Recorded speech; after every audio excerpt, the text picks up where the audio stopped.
amendment which is very crucial here is Amendment 52. And Amendment 52 establishes very clearly an offence of controlling and coercive behaviour.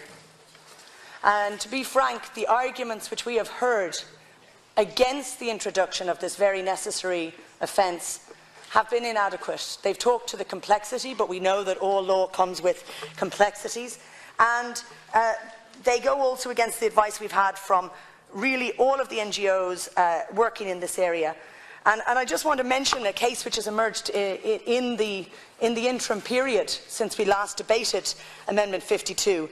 The very tragic deaths which we saw in the UK of a man who killed his wife and a daughter, and whose two sons have given extensive testimony, which I think is important to listen to, about the experience of domestic violence. And we know that it chimes with all of the case studies and all of the evidence and experience that our NGOs in Ireland have told us.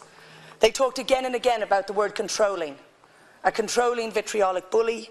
They talked about the homicides which took place as the result of decades of abusive and controlling behaviour.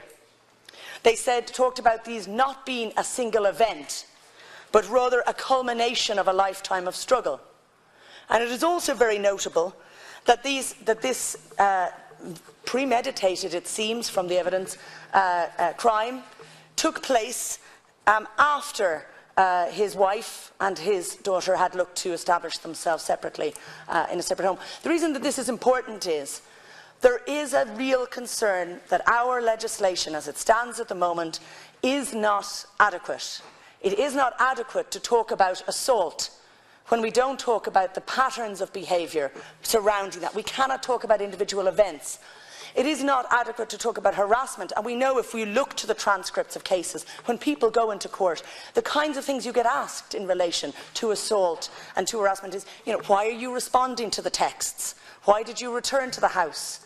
None of that recognises the reality of coercion, of control, and of the manipulation and threatening environment which is created by coercion and control.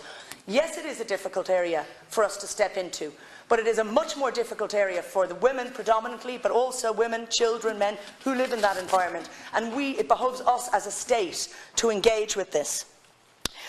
But what is important about this, and this is why having a very woolly definition is something we want to move past, is that there is a perception, and it's a very wide public perception, and we've heard it politically, and we've heard it, that, domestic violence constitutes physical abuse. It's a very strong argument that has been put forward. We know that in Russia, for example, they very much clearly moved towards a situation where only hospitalisation constitutes domestic violence. This is a trend. This is why we are naming psychological and controlling behaviour and coercive behaviour there, and it is very clear that that is not limited, but it's to build an understanding within the law, within those practising the law, within judges and others, that these are the kinds of things that they can look to that might be part of a pattern. And I think that's, we are looking at a cultural shift in how we address this issue here as well, and I think that this amendment is constructive, and I don't believe it is prescriptive, and I don't believe we're going to have a comprehensive, 23-page list. I don't think that's the case. We don't have it in terms of, we may have definitions of what is robbery, but we don't have, to list every item. I just want to say, and the psychological thing is important, because if we look to the Fundamental Rights Agency research on the impacts of violence against women right across Europe, what Ireland has that is different from other countries is a longer impact of feelings of loss of control, of feelings of loss of confidence. The psychological violence, it has a longer impact in Ireland, and I believe it is because it is invisible in our system. Minister, very direct question, really, and this is, and you can see we are keen to work with you here. We are.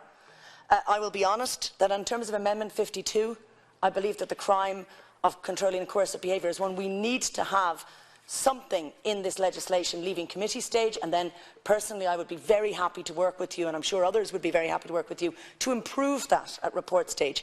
In terms of definitions and Amendment number 1 and whether or not we press it, can you tell us that you are going to come back at report stage with definitions looking at domestic violence and coercive behaviour, and crucially, with definitions in terms of domestic violence that meet the standards set out in the Istanbul Convention, which Ireland has signed, which Ireland hopes to ratify, because it is, if there is a danger of an imperfect amendment, and I would recognise that others, I'm sure right across this House, maybe reserve the right to improve our amendment, to produce their own amendments at report stage.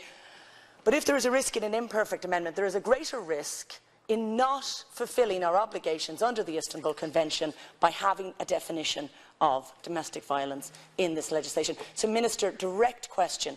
Will the Government come back with proposals and definitions at report stage which can allow us now not to have to press Amendment number 1 and which can allow us to constructively engage with you?